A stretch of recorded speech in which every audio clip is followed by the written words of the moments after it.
I know you're probably still upset about the Diddy case, and you're getting mad at everybody, getting mad at me. You don't like what I say. I'm telling you the truth. I've been telling you the truth since day one. And the truth sometimes hurts, and people don't like it. They think that I'm happy about it, that I think it's great, that I think Diddy's a great guy. I'm looking at the facts of the case. What good would I be if I told you, oh, no, don't worry, he's going to be convicted, when he's not? The Diddy case finished exactly the way any seasoned skeptic of America's two-tiered justice system predicted. The jury, solemnly nodded, found him guilty of a couple of dusty old archaic Mann Act, white slavery, prostitution acts, adjudicated him a pimp, and then tossed out the heavyweight racketeering conspiracy and sex trafficking charges as if they were yesterday's bad press releases or something. I love this. Cable pundits were going crazy, gasping. Social media fumed, especially the self-styled experts. And the defense team, they were fist-bumping and high-fiving. But the real story was hiding in plain sight. On the witness list, or who wasn't on the witness list.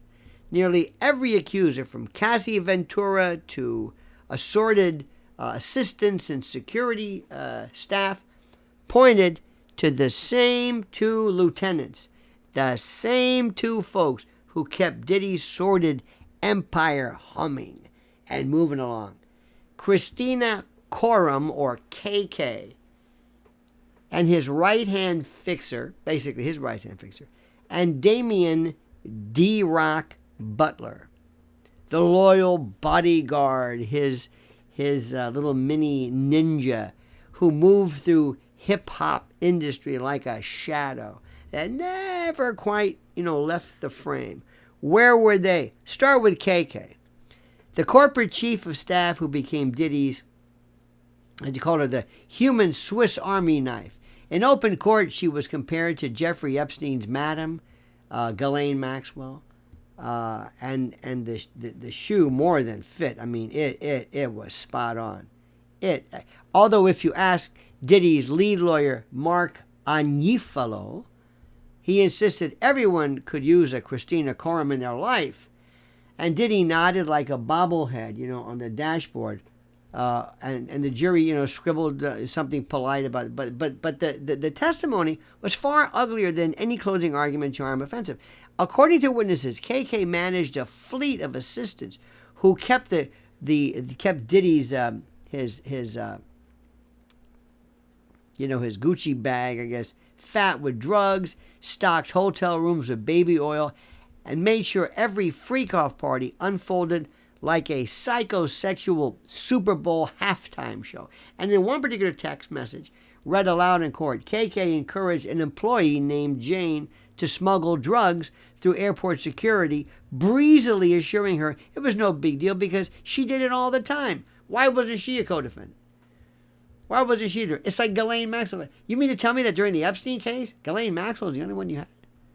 When Cassie's friend and the stylist described KK watching Diddy rough up Cassie, KK's response was essentially, I'll talk to him. Translation, business as usual, shut up, look the other way. And the security guard, this Eddie Garcia, said that KK offered him 50 grand to bury a surveillance tape that showed Diddy beating the crap out of Cassie in the LA hallway. This was hush money paid faster than you could have ever imagined. So when KK wasn't greasing palms or other things, or arranging, dental veneers and nipple piercings for Diddy's girlfriends, she was acting as his personal traffic cop, intercepting panic calls, aiding and abetting, working with women who feared that he would leak their sex tapes. Don't worry, she texted Jane. Nothing is going to happen. Why people text anything, I will never understand. But don't worry, she said. Nothing is going to happen with these tapes. This is the corporate equivalent of a mob, like a boss telling a store owner, nice place you got here. Shame if anything happened to it. KK's, Khorram's, I guess, fingerprints were everywhere. Yet prosecutors never indicted her, never named her as a co-conspirator, never persuaded the jury she was anything more than just some unusually dedicated employee. Why? Who was responsible for that? Maureen Comey. Why? We can guess all day long. It's like they brought this and then threw it. They overcharged him. You know it and I know. Look, it's axiomatic at this point. Her own statement painted her as a horrified bystander, aghast, horrified that anyone could imagine she might help drug or traffic another human being. And meanwhile, federal agents raided Diddy's mansions and hauled away more than 1,000 bottles of baby oil, a Costco-sized stash that makes sense only if you're lubricating a fleet of trucks or something. I mean, and he's running parties that Caligula would have called decadent. Look, then we enter this guy D-Roc. Oh, these are all geniuses. This is the bodyguard who was famed for once keeping vigil over Biggie Smalls. Look what happened to that. And now he's relegated to making sure that Diddy never went without whatever or whomever, whatever he wanted. And witnesses described this guy D-Roc as the facilitator, the guy who soothed injured, egos and smoothed out ruffled feathers, and the guy who dealt with people, who coaxed Cassie back to the fold after an explosion of violence and that now famous video. This is a guy who dialed up and got fresh faces for freak-off night. This guy was aiding and abetting. He was the facilitator. He was absolutely, positively part and parcel. He wasn't charged with anything. Cassie testified that when D-Roc told Diddy his arch nemesis Suge Knight was dining at an L.A. restaurant, Diddy grabbed his entourage for a possible confrontation while she sobbed and begged him not to do anything stupid. See, Diddy's good if he has people around him, but not if he's one-on-one. So this D-Roc feller, the same man who later rang up Diddy's, ex-assistant Mia, after Cassie filed her civil lawsuit, tried to frame the beatings as normal couple disputes. Little tiffs and the like. And Mia's radar lit up. She realized that this guy D-Roc was the friendly face of witness tampering and promptly ghosted both him and Diddy out of sheer self-preservation. But where were they? Why did Maureen Comey bring them up? Why? She threw it. And those calls, those things echoed the prosecutor's claim that Diddy's camp, was leaning on witnesses and massaging memories and scaring people and dangling reminders of what silence is worth. And I mean, they were part and parcel of a conspiracy of silence. So judges denied him bail because they believed it. And yet somehow the bodyguard never saw an indictment. He remained, in legal terms, kind of a background extra, kind of a loyal middleman who just happened to be everywhere, trouble brewed. I don't get it. And the defense could have used him also as well, maybe to dispel. I don't know. But if you don't charge him, and you always charge as many people as possible to get them to flip on Diddy. They only charge him. It's like the same thing with, they only charged Ghislaine Maxwell. That's it? That's it? Ghislaine Maxwell was the only person in the Epstein case? That's another Comey production.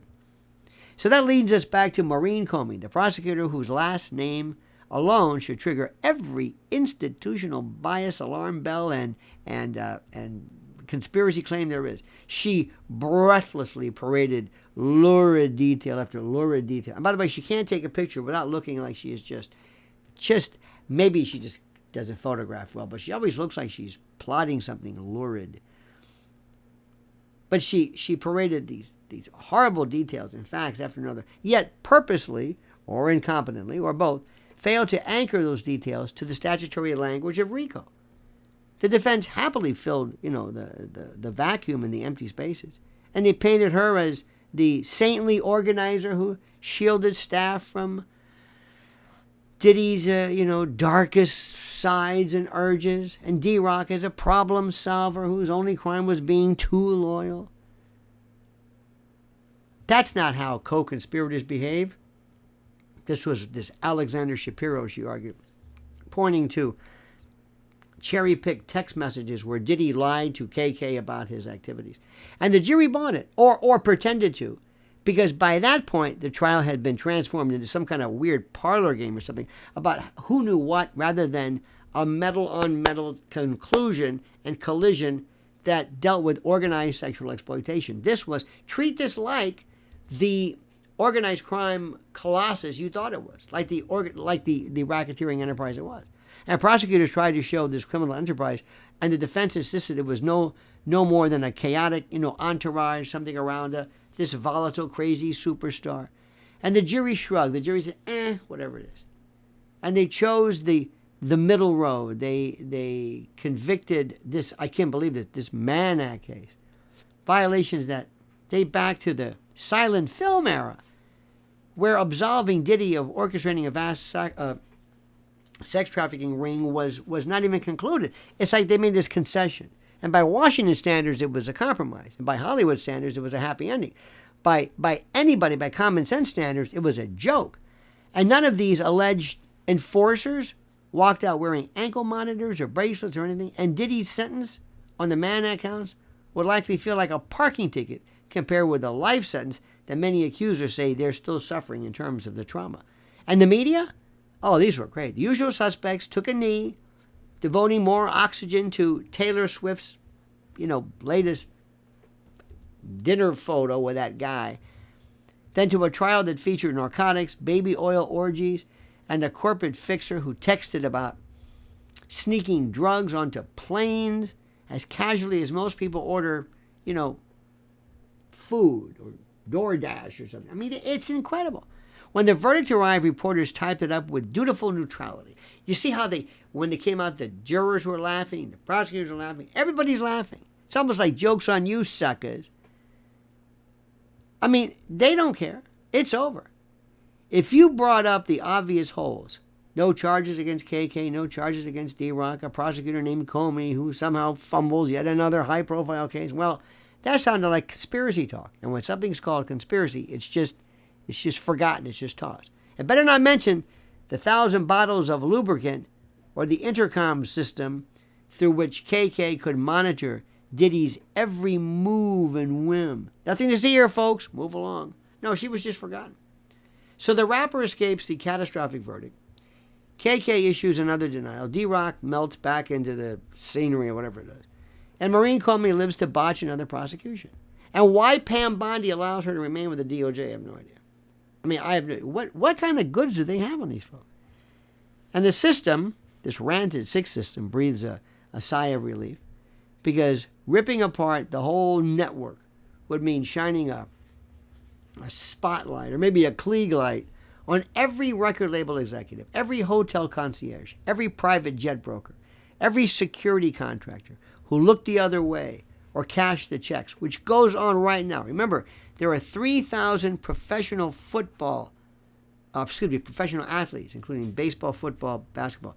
And you don't know what kind of, I don't have to remind you what kind of a whiz-bang we're talking about with these guys. They all look the other way. This is an organization. And better for the establishment, to lock down a technical win, slap the cuffs on some idiot, and basically pay homage to public opinion on a couple of minor charges and let everyone else fade into the soft focus, obscurity, because it's over with. And in the end, the Diddy Circus delivered the greatest show that justice as spectacle can offer to you. Cheering lawyers, disappointed victims, the usual stuff. Harvey Levin, people screaming, everybody talking about showing that Cassie photo over and over again, habituating you to the horror of it. And a jury that agreed to see only what the ringmaster allowed. And for KK and D-Roc, they got off the hook. Business as usual. And for Maureen Comey, it's another resume line. For the rest of us, it's confirmation. Absolute confirmation, we know it. That celebrity power is the strongest non-nuclear force on the planet. And for anyone still counting on accountability or justice or whatever the hell you want to call it, remember this verdict. Remember the 1,000 bottles of baby oil. And I don't want to keep focusing on that. It's like what that meant. This was not some guy who casually enjoyed the fruits of freak-offs. This was organized. This was beyond, okay? I remember that in America's elite court, circuit, there's always an escape hatch. Always an escape hatch. Again, we've been hosed. You've been hosed. Lied to again. And people are going to be saying, here we go again. You have been bamboozled. And the best part about it is that nobody, including Harvey Levin and the rest of the people, will ever bring up Maureen Comey. They don't see it. They don't understand it. They'll point out the lurid, but never highlight the obvious. And I can't see it any clearer than that, my friend. So anyway, what do you think? I want to see your thoughts and comments. Let me know what you think about this. What a joke this was. What a joke. And I know, no matter what I say, people are very upset with me because I speak the truth. And I tell you the truth. And sometimes the truth is not able to decipher clearly because it's not a clear Manichaean up and down, left and right. I think the guy was a jerk, but he was overcharged. You know it and I know it. They could have hit him with a couple of those filed off serial number gun cases and would have nailed him. But they didn't do that. All right, my friends. Thanks for watching. Have a great and a glorious day. Continue. Make sure you like this video. We need that. Subscribe to the video and hit that bell. Hit that bell and that little notification so you're notified of live streams and new videos. And whatever you do, comment. I've got questions for you to answer. Comment as you see fit.